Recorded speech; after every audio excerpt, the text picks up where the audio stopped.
Monsieur, bonjour. Bonjour. Oui, dites-nous, vous avez de la famille dans la diaspora? Bien sûr, j'en ai. Ok, dites-nous, quels sont les rapports que vous entretenez avec ces dernières? À mon avis, les rapports que moi j'entretiens avec ces derniers, c'est simplement que bon, quand vous faites jusqu'à preuve du contraire, on n'a pas encore, je n'ai pas encore une mauvaise image concernant ces gens-là. Puisqu'on a toujours des bons rapports concernant des investissements. Oui, on a toujours des bons rapports. Ça veut dire quoi? Ça veut dire que ils ont confiance en vous, vous qui êtes par exemple au pays. Vous avez qui concrètement en Europe? Oui, moi j'ai plusieurs personnes, j'ai mes oncles et certains cousins aussi en Europe, au Canada. Oui. Bon, qu'est-ce qu'ils font concrètement? Ils vous envoient de l'argent pour des projets qu'ils réalisent ici? Ou qu'est-ce qu'ils font concrètement? Quand vous avez besoin d'une aide par exemple, ils envoient sans rechigner? Oui, quand nous sommes en défaillance financière, ils nous aident par moment. Et également quand il s'agit de suivre certains projets qu'ils envisagent de mettre sur pied ici, on le fait sans problème et les rapports sont palpables. Bonjour madame. Bonjour monsieur. Oui, dites-nous, vous avez des connaissances qui vivent à la diaspora? Oui, Vous avez qui concrètement là-bas? j'ai une copine. Oui. Elle est partie comment? Dites-nous. Elle est partie bien, elle a pris le vol. Elle a bien fait ses papiers. Elle a fait ses papiers ici pendant 3 fois. Ça n'a pas réussi, mais sa maman a fait ses papiers à partir de là. Ils ont réussi, elle est partie. Et depuis qu'elle est arrivée là-bas, vous qui étiez si proche ici, est-ce qu'elle a pensé à vous? Elle ne pense plus. Elle est même arrivée ici au pays. Ici à Douala, elle ne m'a pas cherché. Pourtant, on mangeait dans le même plat. On buvait sur les mêmes tables. Elle est arrivée ici au pays, elle ne m'a pas cherché. J'ai seulement appris qu'elle est quelque part là-bas à Lorpom. Elle a loué un petit immeuble là. Et puis, un jour, je la croise, elle me dit, oh, attends, Mako, j'arrive. Je vais te chercher. Jusqu'à aujourd'hui. Après, je comprends seulement qu'elle est rentrée. C'est pas normal. C'est pas normal. Copine, Moi, j'ai mis fin. 0 copine. Ses enfants sont là. Quand ses enfants passaient ici, j'ai donné même un peu quelque chose. Depuis que j'ai compris qu'elle est venue, j'attendais qu'elle vienne me chercher ici. Elle n'est pas venue me chercher. Jusqu'à ce qu'elle est rentrée. Moi aussi, j'ai dit non. Je ne donne plus rien aussi à ses enfants. Oui, vous avez de la famille de la diaspora? Oui, j'ai de la famille là-bas. Dites-nous, ça se passe comment, vos rapports? Des rapports familiaux, donc on n'a pas de soucis. Il n'y a pas de plainte, il n'y a pas de méfiance? Non, pas de défiance, pas de plainte.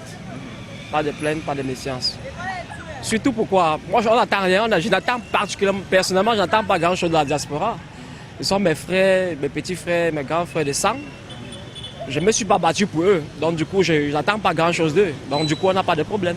Mais contrairement à d'autres familles, quand ils ont réussi à faire partir quelqu'un, ou alors un membre de la famille a réussi à se retrouver là-bas, toute la famille compte sur cette dernière. Comment expliquer tout ça?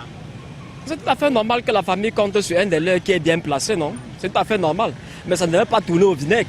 Maintenant, quand celle-ci ne réagit pas, c'est-à-dire, il n'y a pas de retour d'ascenseur. Par exemple, on attend beaucoup d'elle et elle ne fait rien, cette personne-là. Déjà, il faut d'abord savoir s'ils sont déjà assez bien là-bas. Hein? S'ils sont déjà assez bien situés, ils sont assez bien. Il y a des gens qui peuvent faire 10 ans là-bas et puis ils ne s'en sortent pas. Donc, ce n'est pas la peine d'envoyer d'abord les gens. Il faut d'abord savoir s'ils sont bien. Moi, je pense. Ok, donc pour vous, ce qui peut créer problème, c'est parce qu'on attend beaucoup de la diaspora. Oui, on attend beaucoup. Bon, on attend beaucoup. Et puis à côté, on a une diaspora qui nous fait miroiter. Ils nous font croire que l'Europe c'est le paradis, ou quand on est très bien. Il y a beaucoup aussi parmi eux là qui ne s'en sortent pas. Donc il faut d'abord voir ça. Est-ce qu'ils s'en sortent? Si vous avez quelqu'un de la famille qui vient ici dépenser l'argent à travers, c'est normal que vous vous plaignez. Hein? Mais si vous avez des personnes responsables, moi je pense que la famille avant tout. Si vous avez un frère, une soeur qui est de l'autre côté et qui est bien, pourquoi ne pas faire monter sa famille? Pourquoi ne pas aider sa famille? Donc, il faut d'abord partir de là. S'ils sont bien, ils nous feront du bien. S'ils ne sont pas bien, ils ne nous feront pas du bien. Quels sont les rapports que vous entretenez avec vos frères qui sont de la diaspora? Moi, j'ai de très bons rapports avec mes frères et sœurs de la diaspora. Il n'y a pas de soucis. Ça dit qu'il n'y a pas de plainte, il n'y a pas de méfiance. Quand il veut réaliser des projets, il passe par vous sans s'inquiéter? Bon, pour les projets, il n'y a pas de méfiance. Ce qui est sûr, il y a toujours des petits soucis, mais ça ne peut pas être au niveau des projets. Oui, des soucis, des discussions, ça ne manque pas. Mais au niveau des projets, de mon côté, on n'a pas ce problème. On n'a pas ce problème.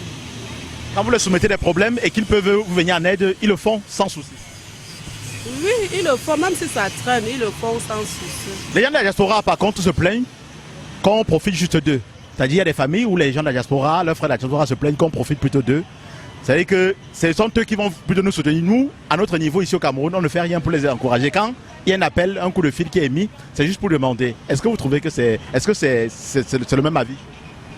Bon, je peux être du même avis à peut-être 35%, hein, parce que les réalités de chez nous, beaucoup de gens, surtout des gens qui ne travaillent pas, ils abusent de leurs frères de l'autre côté. Ça, c'est une réalité. Bon, ceux qui se plaignent, c'est parce qu'ils ont subi. Je pense que c'est ça. Oui, monsieur, bonjour. Bonjour. Oui, dites-nous, est-ce que vous avez des gens dans la diaspora? Bien sûr. Oui. Quel est le rapport que vous entretenez avec ce dernier? Bon, les histoires, c'est les histoires de famille quand même. Donc les choses se passent entre familles, quoi.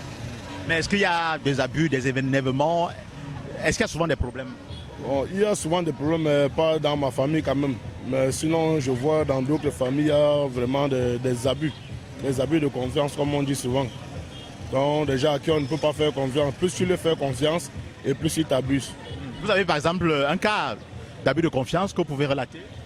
Oui, j'ai quand même eu à voir une dame qui vivait en Europe, qui a envoyé de l'argent par exemple à sa famille, à ses propres frères de sang. Bon, chaque fois, il filmait d'autres chantiers, lui montrer que non, voici la maison qu'on construit à tel niveau, à tel niveau. Le moment où la dame dit qu'elle vient au pays, fait un tour pour voir vraiment ce qu'elle a pu dépenser, voir quelque chose de bien, de comme ça, qu'elle peut venir trouver sur place, ben, elle est arrivée, c'était la merde. Elle n'a même pas pu mettre le pied au seuil de l'endroit où on lui dit que non, Angle d'abord ici, elle a dit que non, elle est tombée là, bon. Si elle n'était pas vraiment solide, peut-être, je ne sais pas. C'est qu'elle est morte à l'instant, hein. Mais apparemment, elle vit encore, si peut-être Dieu, elle vit encore. Bon. Donc les cas comme ça sont récurrents, ça il faut le dire. Quel est le message que vous pouvez véhiculer à l'endroit de ceux qui sont au pays et même ceux qui sont à la diaspora? Bon, tout ce que je peux dire, c'est à chacun d'écouter son cœur et sa pensée et de savoir réellement là où il faut mettre les pieds. Et parfois faire même parfois semblant, hein, pour essayer de voir si c'est à la bonne personne qui est destinée à pouvoir lui rendre aussi service. Parce que ce n'est pas tout le monde qui rend le même service qu'on rend à quelqu'un d'autre. Oui, j'ai les familles à la diaspora depuis peut-être 8 ans. Hein. Oui, comment ça se passe? Bon, la diaspora, c'est une structure qui fait en sorte que nous pouvons avoir les informations par rapport au dehors. Et en plus, on a aussi beaucoup de choses aussi qui se passent que nous attendons d'eux. Ce qu'on entretient avec eux, c'est que nous faisons le transport des marchandises et nous fournissent aussi beaucoup de choses que nous ne connaissons pas ici au pays en Afrique. Ce qui fait en sorte que la diaspora, c'est une personnalité en sorte qui fait en sorte que nous avons beaucoup de choses en partenariat avec eux. Le mépris ne peut pas manquer puisque quand un diaspora a déjà de l'argent, il se croit arriver, c'est bien vrai, mais ça, on ne peut pas oublier son frère. Le frère, c'est quoi? Le frère, ça veut dire quand c'est le sang, c'est le sang. Donc on ne peut pas oublier son frère. Quel qu'en soit ce qu'ils font, on les supporte et ils nous amènent les bonnes informations. Vous savez vous-même, ici au Cameroun, on attend beaucoup de choses à la diaspora. Si on envoie de l'argent, bien sûr, ils peuvent envoyer de l'argent pour peut-être faire les immeubles. Et peut-être ça arrive qu'on ne le fasse pas. Mais ce n'est pas parce que c'est par rapport aux localisations de... Peut-être on peut nous frapper par rapport à la localisation du terrain. Bon, ça dépend. Plusieurs choses. Personnellement, si tu as quelqu'un en Europe, sauf si ce n'est pas ton enfant ou ton propre grand frère ou petit frère, ça n'a aucun rapport. Hein, parce qu'une fois là-bas, on ne reconnaît plus les amis. Oui, il y a que si tu veux connaître que tu as quelqu'un en Europe, il faut que ce soit ton fils. Soit un petit frère, soit un grand frère. En dehors de ça, si c'est le voisinage, non. C'est que ça... Les cousins, cousines? Non. Ça dépend, hein, ça dépend de comment tu vivais avec la personne ici avant qu'il ne parte. Ça dépend des relations que tu avais avec cette personne avant qu'il ne voyage. Oui. C'est vrai que beaucoup de gens disent que quand vous avez vu l'un de vos proches qui part en Europe, ça veut dire que votre vie a changé ici au pays. Est-ce que c'est le cas? Changer au... Ça veut dire que votre vie, vous qui êtes resté sur place ici au pays, quand l'un de vos frères, on a souvent l'habitude de dire ça, quand l'une de nos personnes quitte le pays et part, ça veut dire que votre vie va rester changée. C'est ce que j'ai dit tantôt. Si c'est ton fils, si ton grand frère, si ton petit frère, tu peux le dire que ta vie a changé. Mais si c'est à côté, un ami, un voisin, c'est difficile, il ne faut pas y compter. Monsieur, bonjour. Bonjour, bonjour, merci. Oui, dites-nous, quel est le rapport que vous entretenez avec vos frères que vous avez dans la diaspora? Ah oui, le rapport que j'entretiens avec en fait, mes frères et les sœurs à la diaspora, un rapport amical, ça se passe très bien. Mais en fait, par moment, il y a un petit souci. C'est que quand quelqu'un à la diaspora et vous êtes au pays, parfois, comme certaines choses, non, faites-moi ça. Parfois, la méfiance, pas très confiant. Mais en fin de compte, lorsqu'ils arrivent au pays, ils trouvent que non, tout a été bien fait. Lorsqu'il a demandé tout. Bon, c'est un rapport vraiment, le courant passera bien, pas de problème. Ça veut dire que vos frères ont confiance en vous. Contrairement à certaines familles où on trouve des gens qui sont plutôt méfiants vis-à-vis de leurs frères restés ici, non, parce qu'il y a de l'arnaque, on veut seulement profiter de l'autre. Oui, ces deux familles manquent de confiance. En fait, ça dépend parfois comment vous avez grandi. Lorsque quelqu'un est à la diaspora, c'est pour battre, il se bat pour le moment, c'est pour sa famille, pour ceux qui sont derrière. Mais lorsque je vois d'autres personnes, que les personnes sont à la diaspora, ils s'entendent à s'amuser avec peut-être les biens qu'on envoie de réaliser. On fait plutôt du mal à toute la famille, pas à celles qui sont en diaspora. Bon, moi je trouve normalement, si vous avez quelqu'un en diaspora, un frère, une soeur, qui vous fait confiance, pour parfois leur projet, soyez vraiment de tout cœur à elle. Parce que vous savez comment eux ils œuvrent là-bas, c'est pour le bien de la famille. Bon, effectivement, ceux qui le font vraiment, souvent ils pourraient passer là.